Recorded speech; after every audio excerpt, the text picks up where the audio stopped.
Hi, this is William Ramsey. Welcome to William Ramsey Investigates. On tonight's show, I have a very special guest, a returning guest. His name is Michael Basham, and we've kind of set some time aside to read a fantastic book by G.K. Chesterton titled The Everlasting Man. And it's very dense, his references are incredible, understanding of comparative religions. And, his name came to my attention from my research into Aleister Crowley, and I remember Mike talking about it often, so I was definitely intrigued about the book and wanted to read it.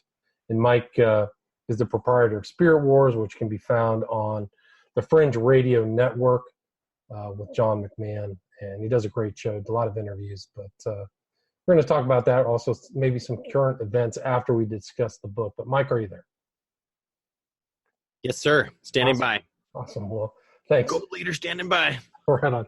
So I really enjoy, I got to get my notes up. Again, it's just another great book. The way that he broke down The Everlasting Man, G.K. Chesterton, was to break it into two parts. He wanted to talk about the kind of strange personage of human beings, and then kind of juxtapose it with this other unique individual that we call Christ. So the intro, he kind of really starts out in the first part talking about man in a cave paintings, and what we know about history, but also what people assume about written history. But I think he makes a very good point that man, and it's kind of a biblical point as well, which man is very different from the animal kingdom and engaged in unique actions of action, imagination, and art that I think are unique. And I think that he lays this groundwork to talk about the divinity and uniqueness of Christ in the second part of the book. And it's interesting too when I was reading this, because I just read a book about George Orwell's 1984. It's called The Biography of 1984, and he referenced H.G. Wells, and G.K. Chesterton also is influenced or referencing H.G. Wells's evolutionary tract about the history of mankind. And he's critiquing, Chesterton is critiquing H.G. Wells in the intro and at the very end of the book. And I found that to be interesting because of H.G. Wells's, I think it is the general view of this evolutionary view where history itself doesn't have as much meaning. And I think that Chesterton talks about the advent of Christ with really great meaning for humanity, but also evidences Christ as like this great change into the world. And anyway, what are your thoughts, Mike? Maybe, that was kind of a long intro, but when you read this, I know you read it in the past. What was it like reading it again in the present? Well, I've been meditating and rereading sections of the book, and just to try to digest it down, which you just did so very well. I've decided, and I did a little late night kind of ramble and preview to today to kind of get warmed up, and I realized that the way to read Chesterton, one of the best ways, especially in this day and age, is just to read the end of each chapter, because he kind of finally sums together all of his points. And as you said, the first half, he's kind of tackling Darwinism and a lot of philosophies, and then he gets into all the world history, very similar to, what was his name, who wrote Tragedy and Hope, Bill Clinton's mentor. Sounds like a female. I know what you're talking about. Anyway, it's almost like a Christian version of that, like just a expansive look, yes, just running through the entire history of the known world. Yes. And your mind is just like, it's almost like you're just seeing the earth from far away, and you're looking at what is man, and it's amazing to see how different, just when you start looking at what a human actually is compared to what the Darwinists are just always trying to show you, just gradually we've evolved from the amoebic whatever. And that's even more fantastic of a nightmare. But he really expertly just kills evolution to start out. And then it shows you the history of the known world. And he even hints, as we spoke last time, there was history before even the ancient Babylonians and the Egyptians Right. gave you the sense that the earth was already really, really old, and that there were almost long forgotten other things that happened, which is so fascinating to me. To kind of boil it down, though, I really, I think it, especially to pick your mind with your expertise regarding the dark side that you have studied as far, your show is amazing, by the way. The interviews that you're doing, the investigative work that you're doing, it's so key and crucial to today. But with regards to, all of the Aleister Crowley inspired garbage and filth that we live in today, and the culminating transhumanism and all the, we're going to ascend and be like God and live forever. All of that connected. I mean, if we were able to channel Chesterton's mind to look at AI and look at what they're doing now, it's very, it would be good. I'm sure we can if we keep reading Chesterton. I recommend everybody listening to, we're hoping to get you into reading Chesterton, I think that reading is really it, because you have to kind of read it very carefully and take your time, and it's definitely worth another at least for me, another reread, so but it's like the same thing happened. What was the earlier book that we talked about him? Was Heretics or Orthodoxy? Yeah, Orthodoxy. Or both. Orthodoxy was the same thing. Like, he starts off with, you don't really know where he's going, and then you figure it out that he's laying this groundwork that he wants to, expand upon at the end. I felt like that was the similar thing between this and Orthodoxy. And but I think it's the same thing I felt about Orthodoxy. Very contemporary issues. Still talking about evolution. Still talking about comparative religion. It brings in everything from all over the globe. Confucian, Muhammad, all the old Jewish traditions, Moses. So he's really, riffing, I think, really effectively and brilliantly on these different ideas that people have and the presumptions about Christianity that he disabuses, So I think that still, it's just another timely book. I mean, I need to read it again, but well, again, it's easy to almost just maybe breeze through each chapter and look at, for instance, the last half of the book. It ends with just a look at the church and how the church, and I love this little quote, really burned into my mind the other day. I was reading it, and it says that the church has actually died over and over again since Christ came, and he died and rose again. And this amazing fact of the gospel, which he looks at against the heathen backdrop, which is so cool. Because, instead of being like, well, we all know about Christ, and it's like, no, you're a pagan guy pretending to be pagan. You're just coming and looking at this man and what he said and what happened. And then consequently, after that is thousands of years, 2,000 years of history, and the church settles and dies, and then it's like rebirthed. And it's because the God of Christianity knows his way out of the grave. I mean, we have that God, and other religions not so much. You don't see this incredible passionate return to, all the New Age Buddhism and Islam. They're around, but you just look at this, and what he calls it is there's this madness in the world, but among all that madness, there's this incredible joy and love and just the fruit of the Spirit of the Christians, and just this ecstatic happiness. Like, when you ever meet a Christian that really is in tune with God and loves the Spirit, it's just amazing.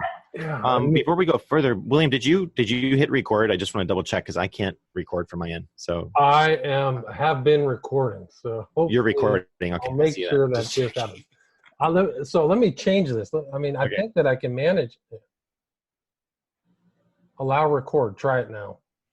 Okay, yeah. All right. Just as I think I had to hit some button. I will make sure that this records. No, but that's an excellent point. So I think that he finishes up really strong with all of these different elements, the witnesses, how interesting this event and how unique Christ was in comparison to all these people. I really like when he was talking about the Magi as representatives of this old mystical order, this old, Yeah. I thought that was, I remember, that was really one of my favorite parts where I was really getting into it. But I think he says, here's the important point, that the Magi, who stand for mysticism and philosophy, are truly conceived as seeking something new, and even as finding something unexpected. That tense sense of crisis, which still tingles in the Christmas story and in every Christmas celebration, accentuates the idea of a search and discovery. So, I mean, they're talking about that. I think that was really fascinating. And also how he likens the manger to the original entry of the cave, right? So he talks a lot about how, the advent, or the first prehistory of man is this cave, and then it restarts with the cave of, Christ and Mary, right? So, and being around these animals, really artful comparisons by Chesterton. So it definitely tipped my hat to him. He really combines, like when he paints a picture, he's almost sketching and drawing and pulling from all this different knowledge and information in history. But then there's an aspect of him where he's just almost in a bliss state of almost a prophetic, mystic kind of just, it's fascinating. I don't know how but I really believe that you read him, it's not just an old dusty book.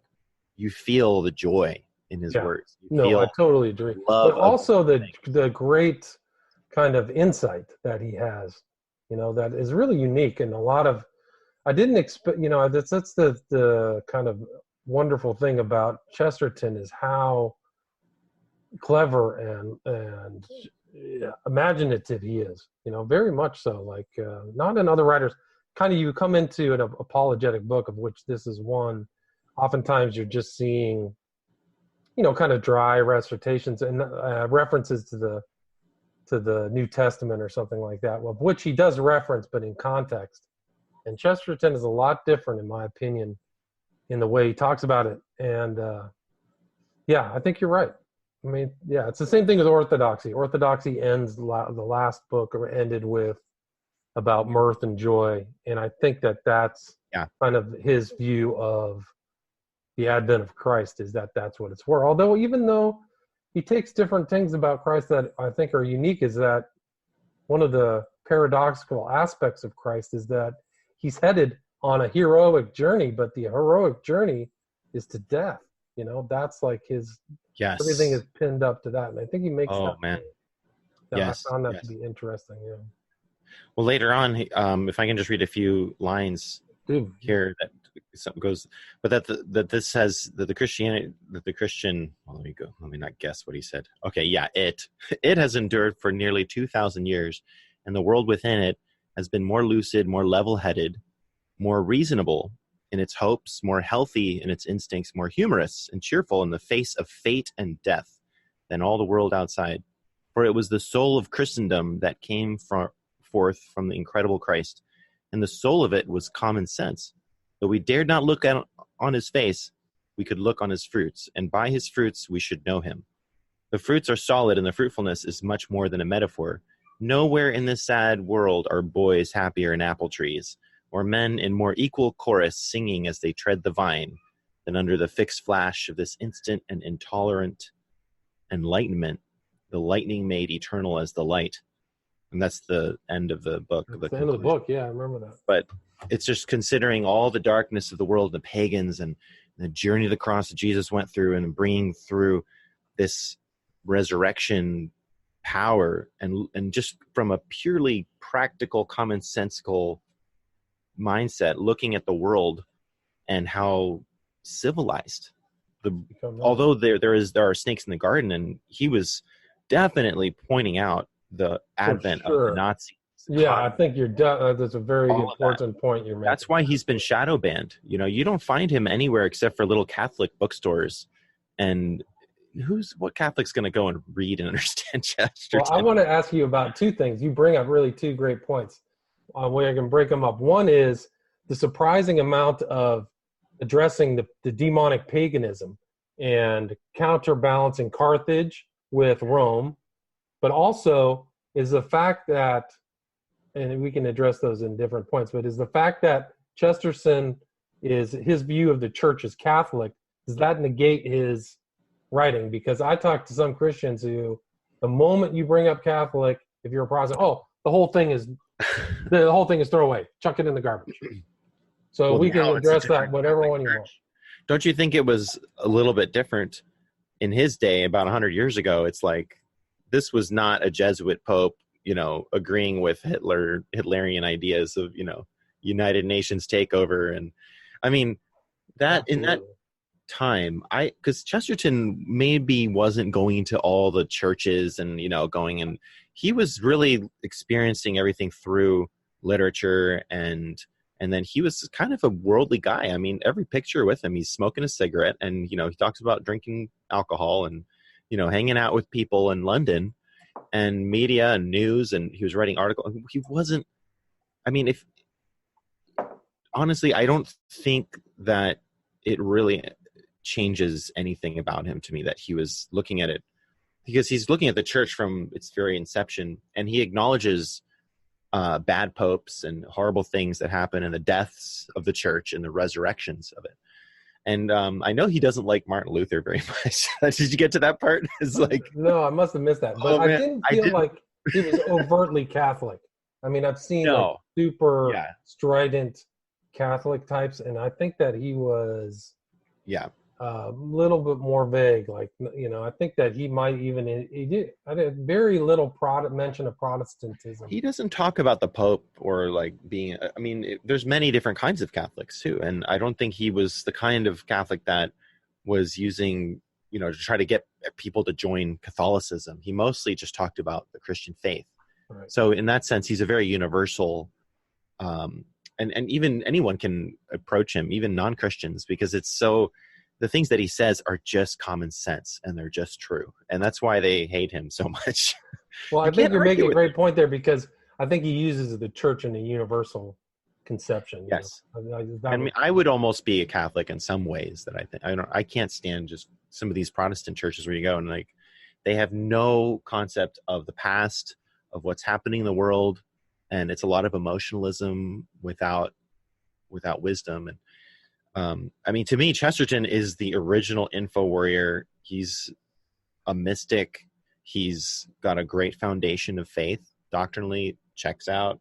In many cases, you could almost just reboot Christianity using a lot of things that Chesterton said, and kind of even heal some of those breaches between the Catholics and the Protestants. If you think about it, like that was the main beef he had, is he's like, Martin Luther, those German eyes looking at the blaze of all those books in the cold night of the German forest. You're just like, I didn't know Martin Luther was so scary. Yeah, really. Now, Martin Luther at first wanted to reform the church. He just didn't think he could be reformed, right? I think that was my understanding. And the mistakes have been made. Look at the kings of Israel. Like, God uses the choices that we make. We want a king. Okay, fine. You're going to have a king. And then Jesus is born of the seed line of David. Most of the kings were a mess, but it's like now we're in this situation with Catholicism and Protestantism and millions of denominations, and most of them are dead churches now. The Catholic Church is pretty much dead too. That's what the Catholic Church is. Spiritually, there's some people that are alive, but I would say that the fringe Christians, the things that you've been doing with Johnny and all these shows on the fringe circles, that's kind of going to be a revival once the Catholics get their hands on some of these old books and all this hidden knowledge and lore and stuff. I think we're pretty far past the Catholic Church and the Protestant. Well, I think you could make an argument that the new kind of internet church or conversation could be put in the whole strain of a Great Awakening. I think that you could make that argument, because people aren't constrained by politics. They just say what they feel. So it's more of an ecstatic view of that than just something of a rote book where you're just reading off Sunday the 3rd, this is our text and blah, blah, blah. Yeah. Oh, it's so, we're so far beyond doing that. There's certain things that I think we should do, like have communion and have worship, and we're working towards that. But at least for me, I found Chesterton in a Jesuit university in Tokyo, and I was raised really, heavy duty faith in the God and the Bible, and Protestant, but my grandfather's works with Derek Prince and all that. It was like a very good, hardy Protestant foundation, but there was a sickness that I could feel and a blindness to what's going on in the world. And in Tokyo, I was just separated from all those people. I didn't have any of my old friends. I didn't have shepherds or guardians like saying, "Oh, Michael, what are you talking about?" "Oh, no, that's not," I had some friends, but it was like the fellowship wasn't there. And then I started to learn about the world through the Jesuit school system there. I mean, they're brilliant, but there's some real devils. And some of the classes were totally liberal and just so empty. And the Japanese literature professor, I remember she would give us these horrible, horrible works of like worshiping suicide. And I was just, and I was only 20. I was like, I don't know what to do about this. And then I found the Everlasting Man, and Peter Millward, who had C.S. Lewis's letter addressed to him on his desk, the G.K. Chesterton Award of 2003 on his desk, Wow. and told me stories about going to Tolkien's classes. Wow. And I was just like, I want to study with you.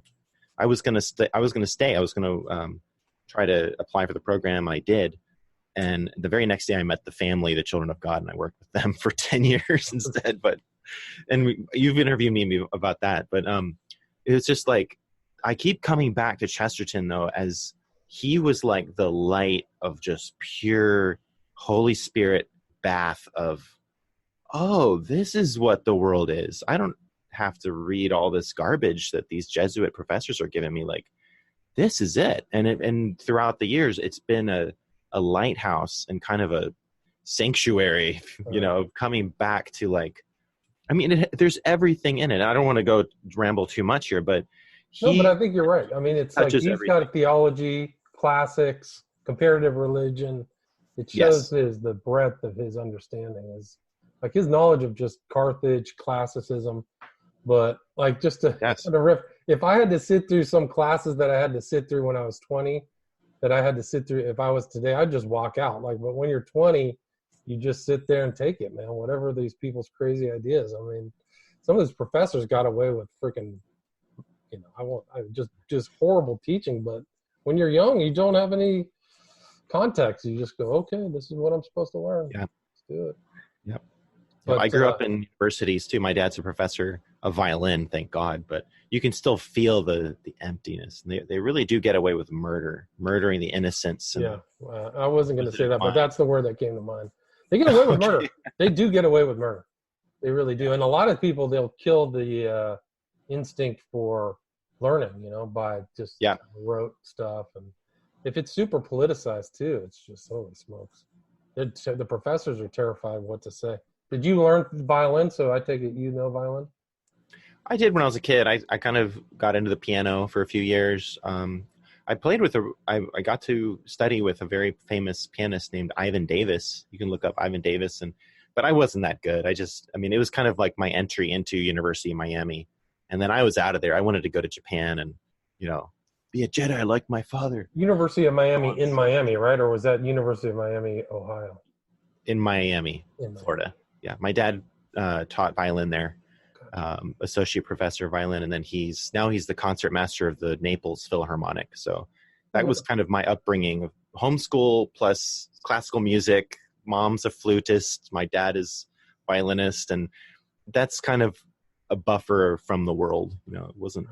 So then being dropped from that into the school system, I went to public school I went to Naples High School, public school, and it was just like evil. It was like you went from like homeschooling, reading the Gospels, to public school, which evolution and probably tons of drugs. Crazy. Oh yeah, it was like gangs city. Like, and I would walk around with this exact kind of shirt, just oh, I'm just a good boy, walking around with and the cop would come up to me and be like, "Who are you?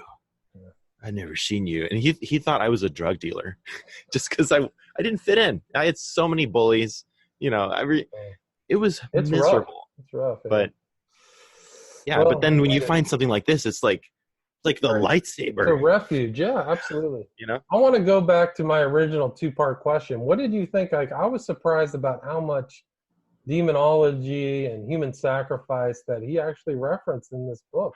Do Mm-hmm. you remember those parts? That was my first introduction to the idea of witches killing children and just this ancient hatred of innocence in children. I had never been exposed to that or heard of that. And when I heard those words, I didn't discover anything about the occult or, I've known not to touch that until years later. But that was like, whoa, that makes so much sense. Like that's. But Yeah. I mean, for me, it was like that classical knowledge of him. But like talking about Carthage, is he actually doesn't think that civilization is really that. I mean, there's a lot of discontents with civilization. That civilization doesn't mean that you actually engage in the best of all possible behaviors, because he references Carthage, some of these other states, that Carthage was basically based on child sacrifice, And that's a kind of a famous phrase in Latin that the Romans used during the Punic Wars was delenda est Carthago in Latin, but he kind of extrapolates that into the symbolism of what this new religion of Christianity is supposed to destroy, is this old kind of Moloch loving. I had no idea that Hannibal means grace of Baal. Like, so I learned a lot of stuff just by reading Chesterton and the Baalim, the old gods of ancient Israel. So there's little aspects there that you learn a lot, at least for me. If you look at the occult too, they've basically been channeling those old gods and trying to bring back human sacrifice. I mean, I think that's where this abortion stuff is going too, is that they're not just trying to make it so that you can have an abortion or, pedophilia is not so bad. They're trying to get it back to the old system and this would be some of the more out there shows that you listen on YouTube and on the Fringe and things, but as Stan Deo would say, they're trying to open the gateways back to those old gods. Right. Yeah. And really in Rome and in Greece, like they weren't, I'm sure there were cults that were, but it was a system that the iron system of Rome was really what made it possible for Christianity to extend around the world. And we're kind of in almost a Roman system. I think Chesterton makes that point. Yeah, absolutely. Did you read the part where he's like, it seemed like Jesus had a real liking towards Roman soldiers? Like, he did. He said he preferred the Romans to the Jews. Flat out wrote that, which in a lot of ways, if you look at it, it seems like he did. The Romans actually had preference for him, because if you look at Pontius Pilate's dealing with Christ, he's trying to save him. I don't see any fault in this man. Isn't there like something tradition where you put another man and allow him to be saved, or so, and then Pilate washes his hands, but the Jewish mob, doesn't want that. So yeah, it's an interesting point. There's even a letter from Pontius Pilate to Caesar, which says that he didn't find anything in Jesus to be in any way against the Roman Empire. It was very, and if you look at the American military and any good soldier anywhere, I used to teach Taiwanese military English for little summer camps and stuff. And now I'm in Hawaii and I'm surrounded by every branch of the military. And I'm sure some different agencies too that wouldn't disclose. But these are some of the best people that I'm sure there's rowdy soldiers in bars and everything. But you're like, when you're talking to a disciplined, trained soldier, you're just, these are some of the most fun people to be around, to work with, to talk with. And even online, a lot of our partners, they're from the 101st Airborne, U.S. Army, former, signals intelligence officers that we regularly fellowship. I mean, these are like my church now too. And it's like, cool. What is it with soldiers? And then I remember that quote from Everlasting Man. It's like, yeah, Jesus really seemed to get along with. So when we're talking about America, the whore of Babylon, and U.S. military, evil, illegal wars, but the soul of, it's almost like that kind of system from Rome has been transplanted here now in a way. Like you've seen those soldiers. I don't know if I could really say, I'm kind of Well, you could probably extrapolate that to the rise of Christendom through the U.S., which, the two parts were commercial involvement and Christendom, right? You could probably say that in some ways, D.C. and the U.S. is a kind of functioning as a new Rome, right? Because if the original founders of the Christian church were not associated with Rome, like Paul is traveling to Rome, right, on all of their transport. And that's the seeds of going from Ephesus to Thessalonica, right? And writing to each one of those little seeds within the Roman Empire that, grew out to that. And Pontius Pilate, that was the quote I forgot. He said, apparently Jesus even said, "Give to Caesar what is Caesar's." He quoted Jesus in the letter, saying, "Was that letter in? Where was that letter found? Is that in famous letter? There's a little bit of controversy about it. It describes him as having kind of golden hair as well, like not like the dark-skinned Aramaic kind of look, I guess, that everybody, so there's some speculation as to whether it's totally trustable. But if you look it up on the internet anywhere, you're going to find a famous letter from Pontius Pilate regarding Christ. It's a few pages long. I'm trying to find that quote where he preferred the Romans to the Jews, because I added that highlight and I'm trying to find it. Okay, while you're doing that, I will read another little ending of a chapter. This is, again, how to read Chesterton. This is the last chapter before the other. That was the conclusion that I had read before, but okay. He talks about the whole medieval order, in many ways so complete and almost cosmic a home for man, wore out gradually in its turn. And here at least it was thought that the words would die. They went forth across the radiant abyss of the Renaissance, and in 50 years were using all its light and learning for new religious foundations, new apologetics, new saints. It was supposed to have been withered up at the last in the dry light of the age of reason. It was supposed to have disappeared ultimately in the earthquake of the age of revolution. Science explained it away, and it was still there. History disinterred it in the past, and it appeared suddenly in the future. Today it stands once more in our path, and even as we watch, it grows. He's talking about the church.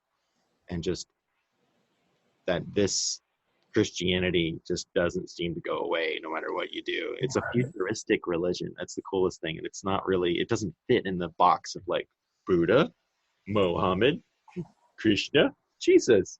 Right. It's like totally kills that. But then when he starts to focus his intellect on what is Christendom, suddenly it's like, like time, space portals ripping, dimensions opening, and man, if only he were here today.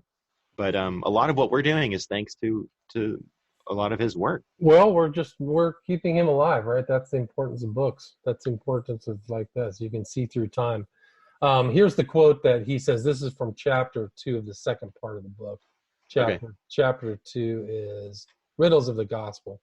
In my version, it's page 26. He says, "There is nothing that throws any particular light on Christ's attitude towards organized warfare, except he seems to have been rather fond of Roman soldiers. Indeed, it is another perplexity, speaking from the same external and human standpoint, that he seems to have got on much better with Romans than he did with Jews." But the question here is a certain tone to be appreciated by merely reading a certain text. We might give any number of instances of it. So this is kind of a funny observation, which in part is true, I think. I think it's true. Well, where are we today? And I don't know if you want to jump into, I don't know where your time is or how much you want to. Whatever you want. I'm okay. I've got time. I've got at least 20 minutes. On my motorcycle. Oh, you got at least 20 minutes. Okay. That's but like, I just not very much time. No, I want to, but there was like, we're still at it today because I just posted something about, now I can't even remember his name, where he's Jewish. He still thinks that Christ was a revolutionary against Rome and got hung for it. So it's a total, Ben Shapiro, like some guy with like 3 million YouTube followers and all these Christians listen to him. And he doesn't even have spiritual worldview that's consistent with their beliefs. It's amazing. That's just historically not true. I know, but this guy, you know that Shapiro, he is very well educated. He has like a Harvard law degree.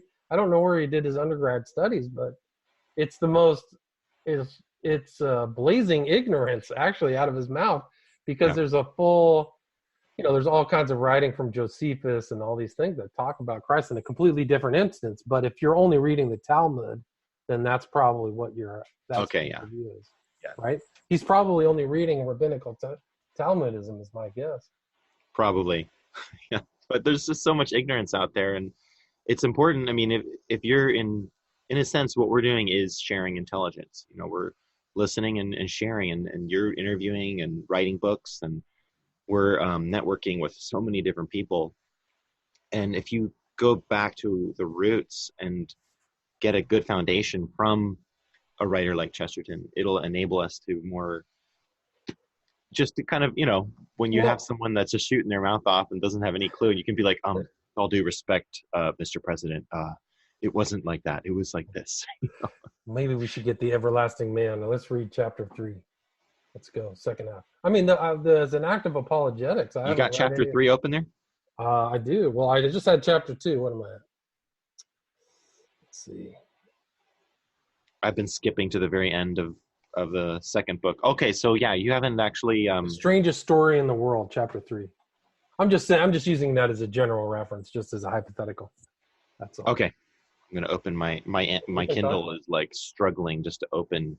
But, another interesting thing that this whole concept of this kind of demonic thing that he emphasizes, that Herod the Idumean, right, who killed the children in Nazareth, is part of this whole Carthaginian stream, which is another interesting point from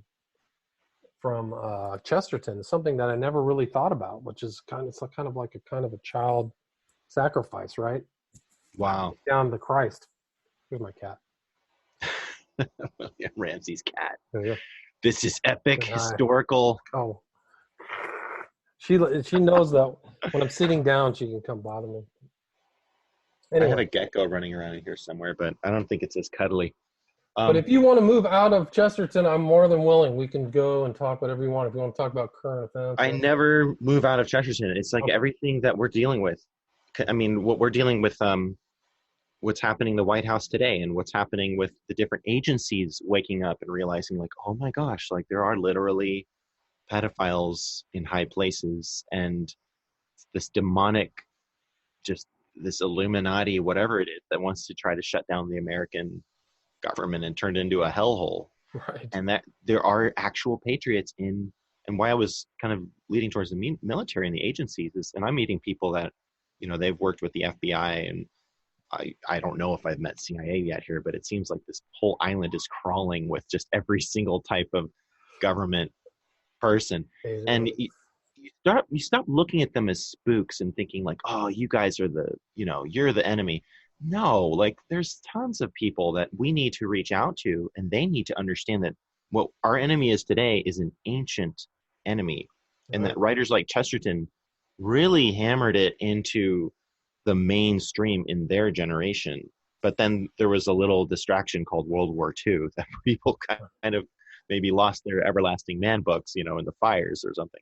But there's and then I'm using complete total vernacular when I go on live, and I'm just blabbering. And but you're making perfect sense, dude. That makes perfect sense. You're in it right again. You're right back with the Moloch, right back with the Carthaginian. It's happening. It's right there. It's the same religion, right? Office, everybody's looking at their Twitters. Trump is looking at Twitter all the day. It's like, where do you go back to that quiet place where you really, somebody unfurls the ancient scroll and it says, Mr. President, I think you should see this.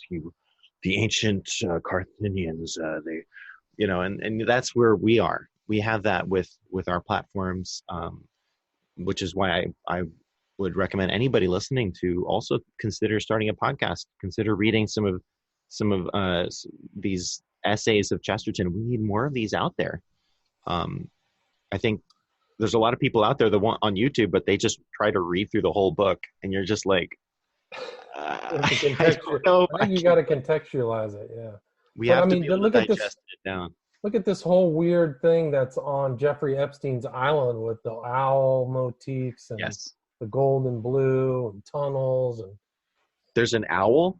yeah, there's like there were two owls. I guess he's trying to take it apart or something's going on because somebody actually they took a drone and went over and the owls are gone. But these guys are into some heavy duty occult stuff, man. It's not good. So but he's never getting out of jail. He probably will never get out of jail because too many people are coming. Good. So Raniere went down too, and there was things involving Keith Raniere of NXIVM that were very dark. He actually called himself Lucifer. That's what he would tell his followers. So he was right in line with Hubbard and some of these other people who really not only identify, they become one with the devil in that regard. Well, that's the dead body under the floorboards of the living room that we've been all playing Nintendo and watching cable TV, and all along there's been that smell, but it's like, just smoke some cigarettes and you won't smell that. And then somebody comes in and like, what are you guys doing? Like, there's literally a dead body here somewhere. And that's the revolution right now that I think finally, and we might be culminating to that beast system finally in this generation. There is going to be a showdown. I just don't think we knew how many good guys there were going to be in high places. That's really exciting to me because I've lived in communist China and done underground mission work. I've seen the fear and the emptiness, and this country has something that all other countries, you have people in every country that we go to that love rock and roll and Hollywood movies, and they just think America is like this great place. They're not all anti-American. You go out there and that's where, like, this generation, as we're exposing the pedophilia and it's finally coming true. You've probably done shows about Epstein. I wouldn't be surprised if you've talked about it. I did 3 shows. Yeah. I didn't really, I was kind of late to the game. Opperman started, I think, in 2015 or 2016. Okay. But, that was all very covered. The mainstream media only really started covering Epstein in the last week. So, man, it's embarrassing. He's involved. Hey, man, he's involved in some heavy duty stuff.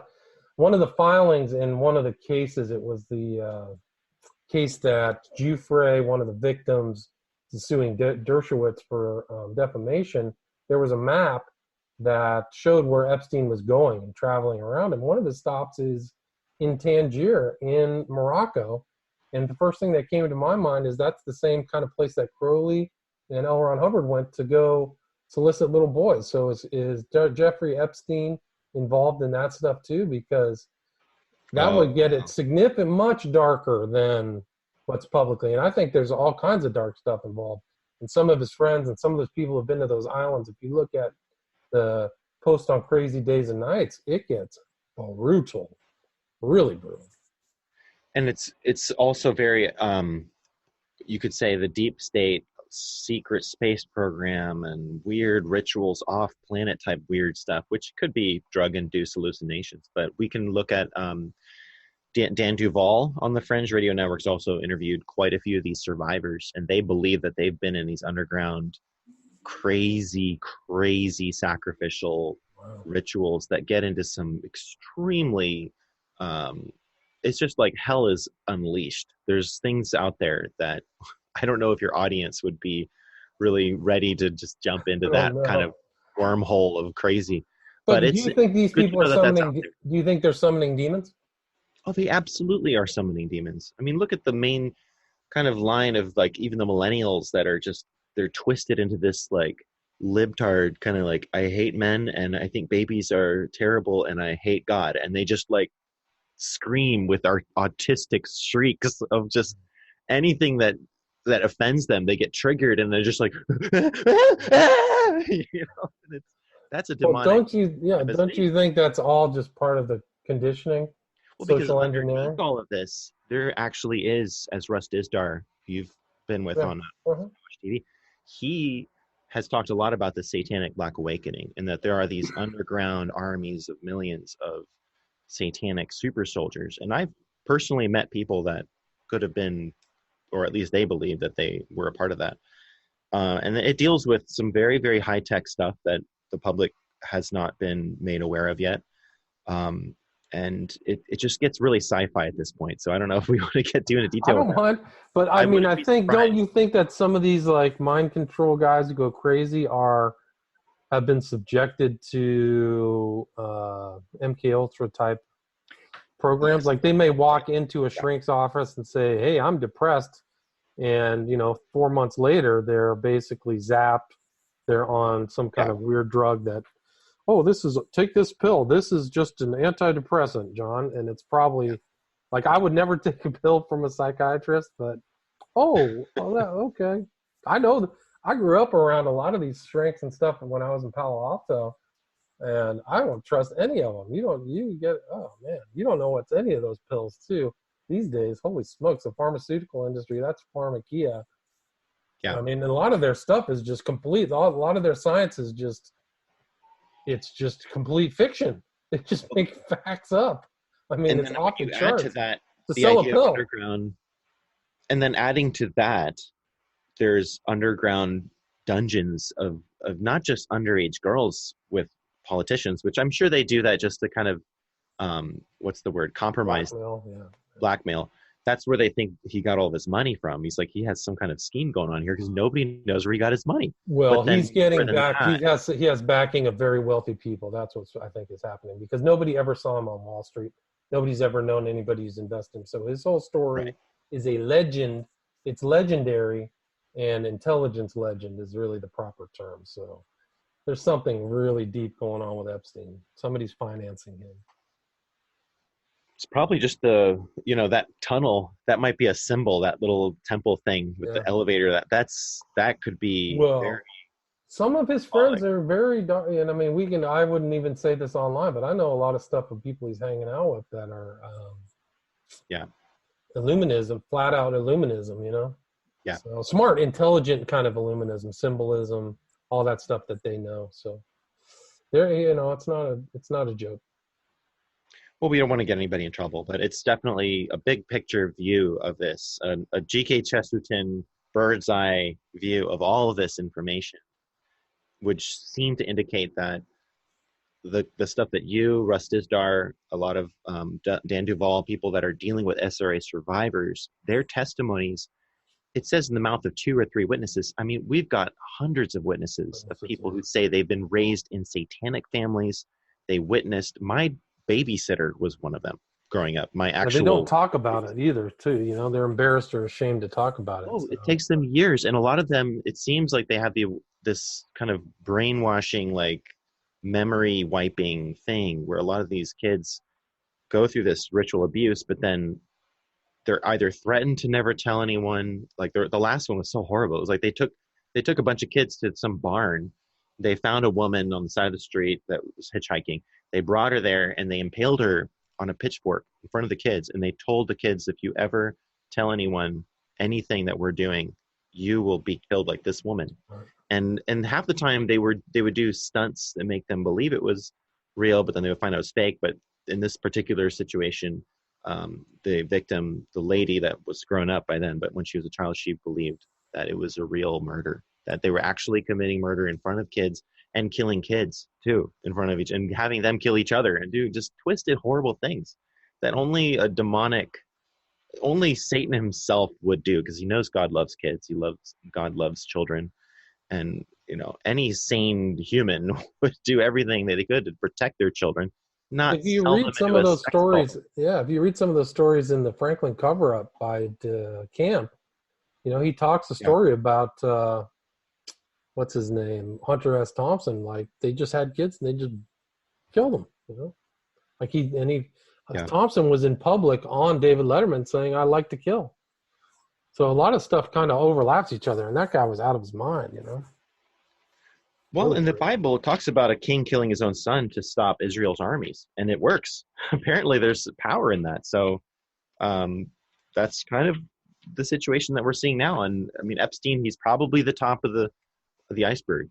Well, no, that's a great point. I'm glad you brought that up in the Old Testament, because there's like a Baalic,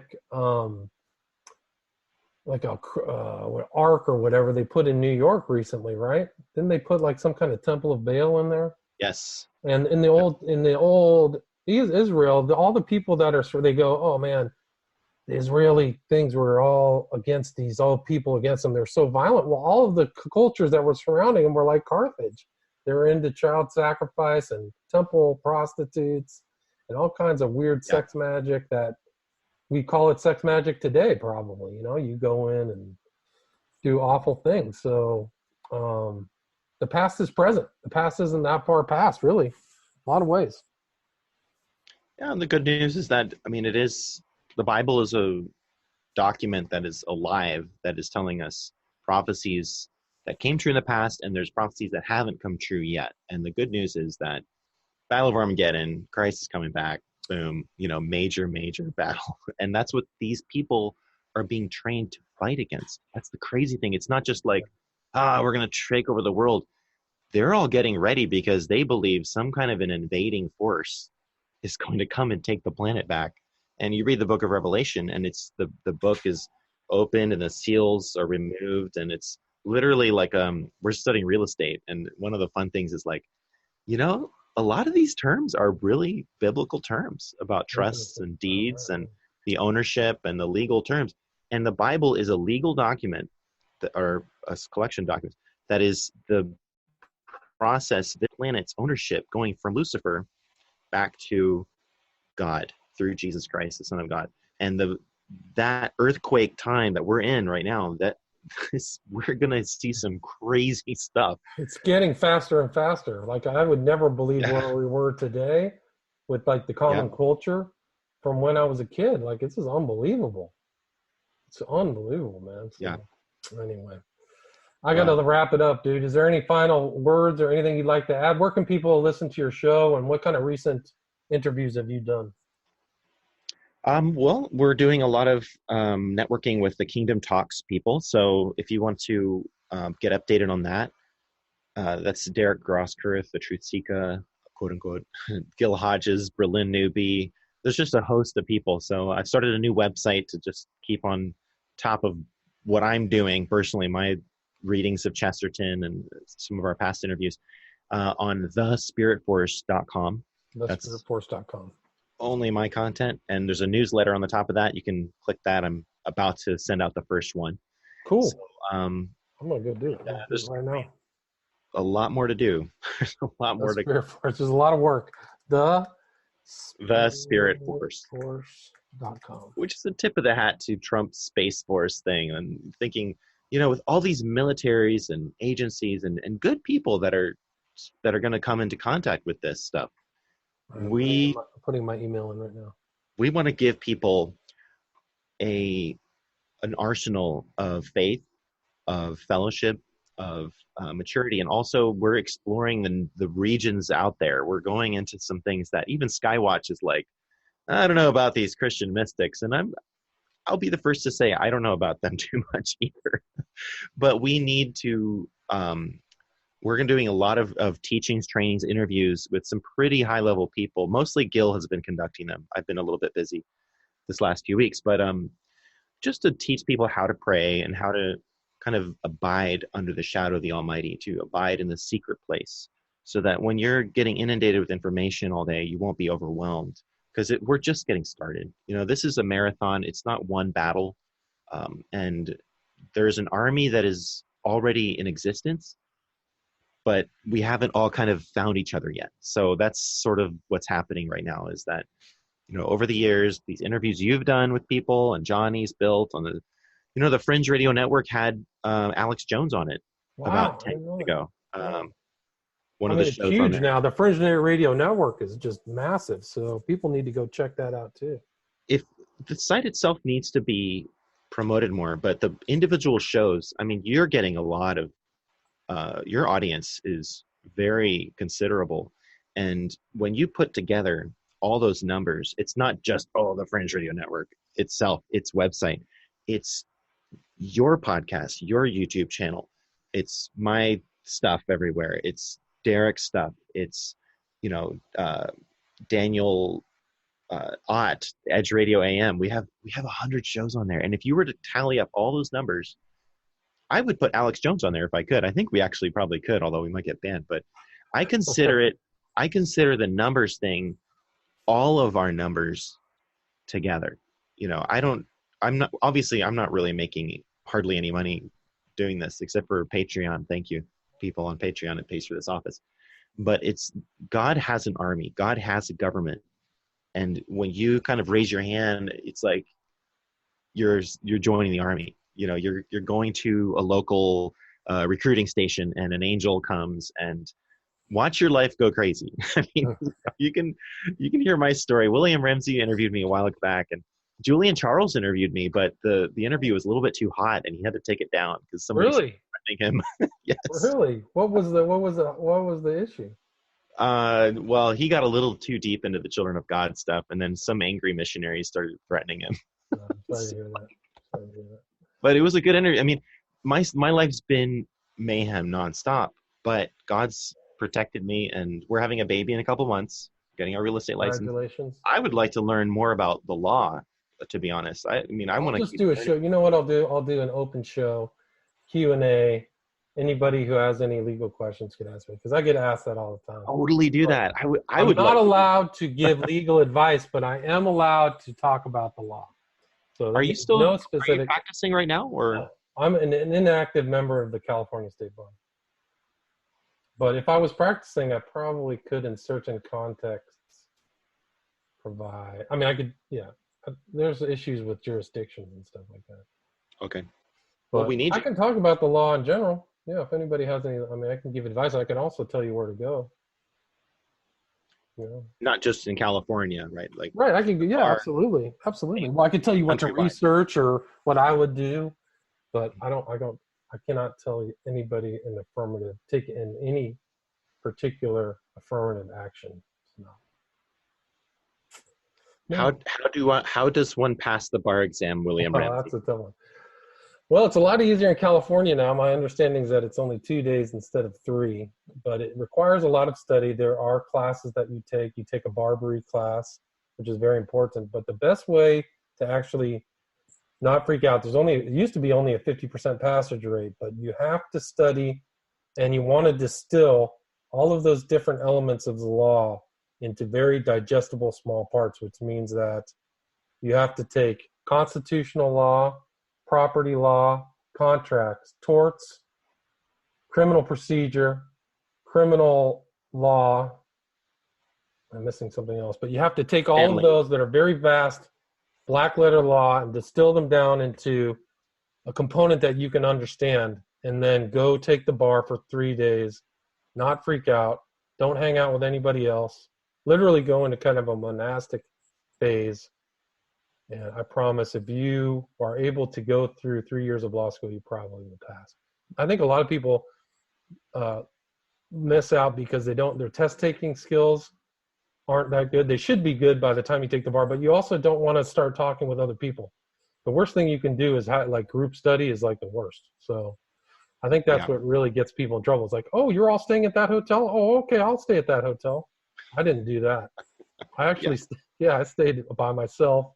Studied by myself, took deep breaths. My test-taking skill was actually to get up every half an hour and just look over my thing for 2 or 3 minutes and then sit back down, which was very strange because everybody else was freaking out. But it actually gave me kind of a mental objectivity that I just went back through, okay, this is what I want to think, this is what I write. So I didn't just barf out things. The test is broken up into, the 3-day test was 200 multiple guess questions on one day, and then essay writing for the other 2 days. So you really wanted to kind of look at all these facts, put them all together, and then write these essays. But you really wanted to think about what you wanted to write before you wrote them. So there are different techniques that you can do to pass the bar in any state, really, I think.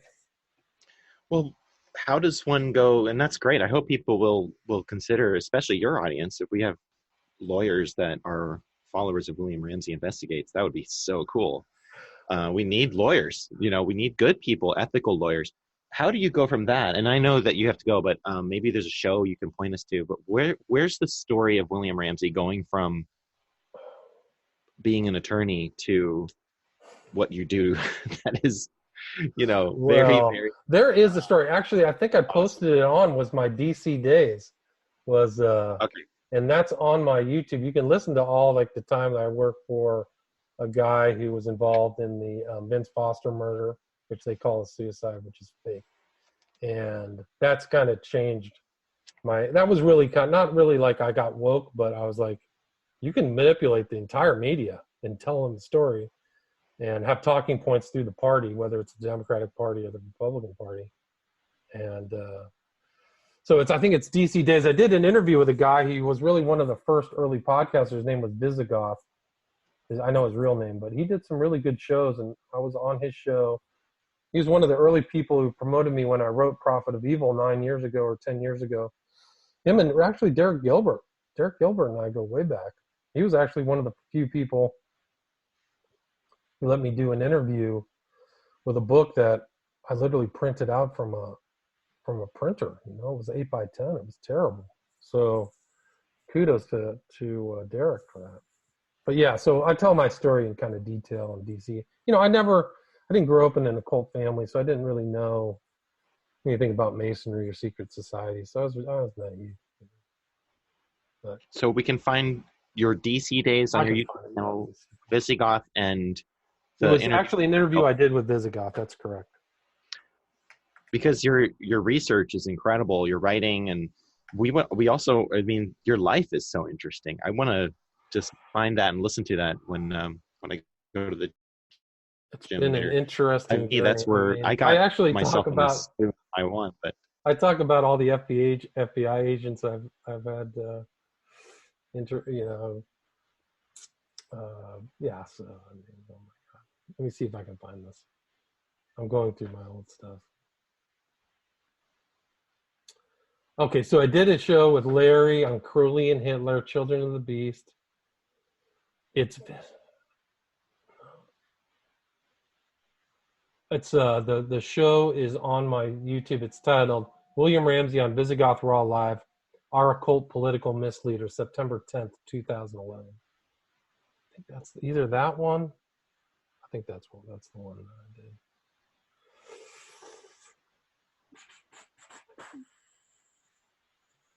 I think that's the one that I was on. Unless it was another one.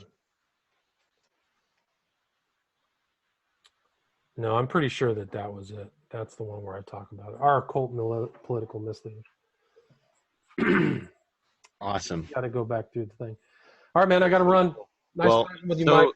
It's an honor always. Thank you so much.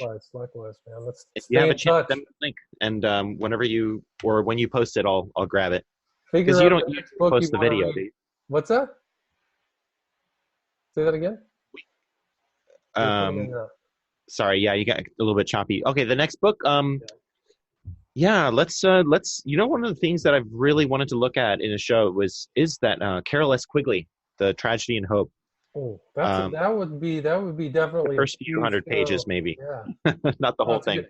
I think I have that. I'll send you a copy of it. Oh, on a PDF? Yes. Okay. Well, maybe our audience can stay tuned, and maybe we can discuss a little bit. I'm not an expert of his, but I think that's probably from the Chesterton sector to maybe the more worldly sector. Would Carol S. Quigley, Tragedy and Hope would be one of the most important kind of touchstones. I think you're right.